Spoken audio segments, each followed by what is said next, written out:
चलिए यहाँ पर हम पढ़ते हैं अब छत्तीसगढ़ का इतिहास। सबसे पहले पूरा पाषाण काल जो कि 50 लाख से 10,000 BC के बीच।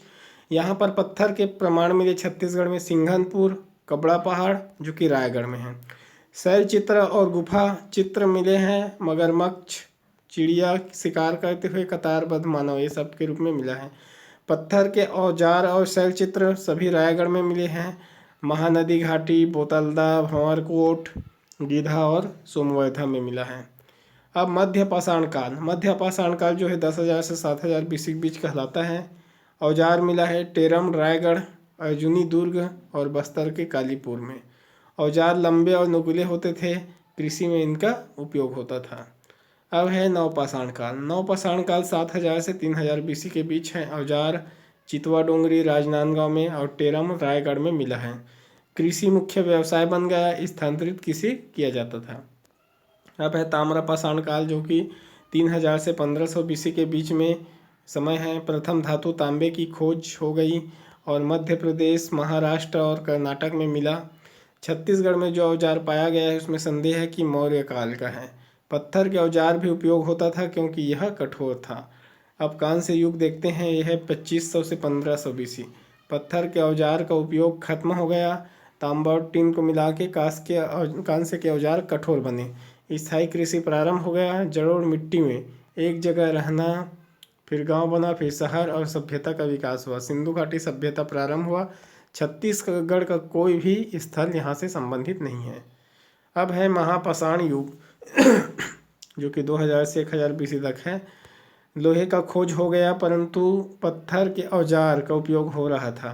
मध्य व पूर्वी भाग में अविकसित थी, जिसमें लोहे, तांबे और कांसे का उपयोग नहीं कर पा रहा था, जबकि सभ्यता का विकास पश्चिम में हो रहा था। कब्रगाहों में बड़े बड़े पत्थर रखने की प्रथा थी जो प्राप्त हुए हैं, जैसे कि बालोद में प्राप्त हुआ करही भदर है और करका भाट है। कौशल जो है संस्कृत के शब्द कुशल से बना है, जिसका अर्थ है प्रसन्न। अब है वैदिक काल। वैदिक काल जो है 1500 से 600 BC है। ऋग वैदिक काल छत्तीसगढ़ में कोई स्थल संबंधित नहीं, जबकि 1500 से 1000 BC है। उत्तर वैदिक काल 1000 से 600 BC, जिससे संबंधित है रामायण। रामायण में क्या था, अयोध्या का शासक जो कि आयुध था, उसकी राजधानी साकेत थी, उसका पुत्र हुआ राजा दशरथ। उसी प्रकार कौशल का राजा भानुमंत था और उसकी पुत्री हुई कौशल्या।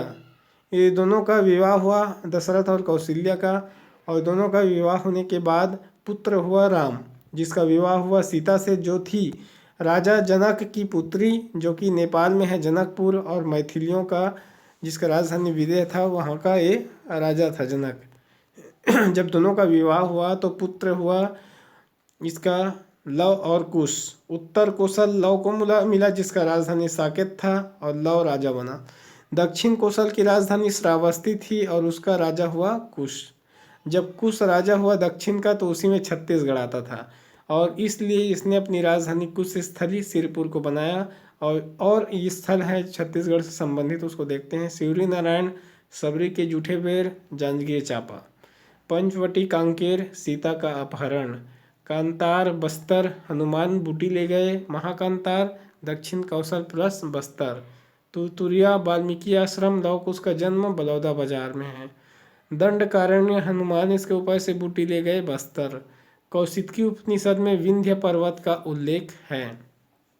अब हम देखते हैं महाभारत में छत्तीसगढ़ की स्थिति क्या थी। पांडव वंशी अर्जुन और उसकी पत्नी चित्रांगदा ने दक्षिण कौशल पर शासन किया। कैसे पता चलता है देखते हैं।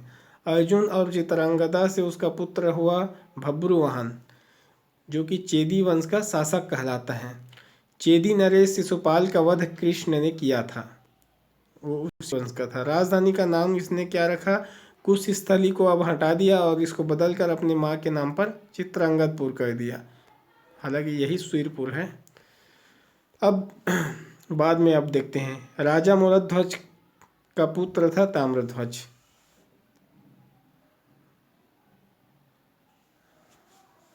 तो कई जगह दोनों भाई बोलते हैं। मणिपुर जो कि रतनपुर है, पहले मणिपुर नाम था, उसका राजा हुआ ताम्रध्वज। और मोरध्वज नगरी जो आरंग है, अभी उसे भांडेर भी कहते हैं, वहाँ हुआ राजा मोरध्वज।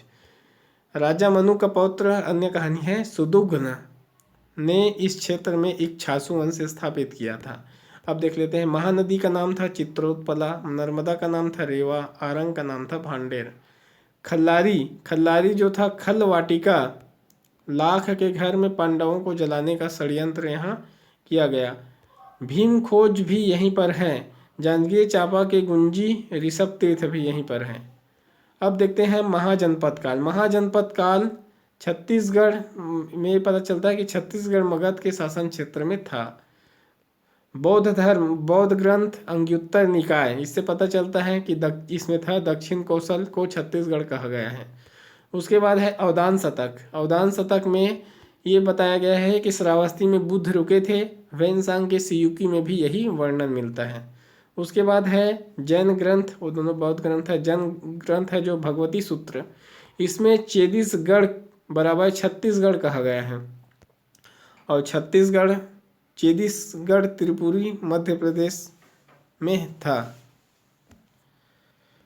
अब हम देख लेते हैं छत्तीसगढ़ का इतिहास को आगे बढ़ाते हैं और यहाँ देखेंगे मौर्य वंश। उससे पहले इसको ब्रेक कर देते हैं।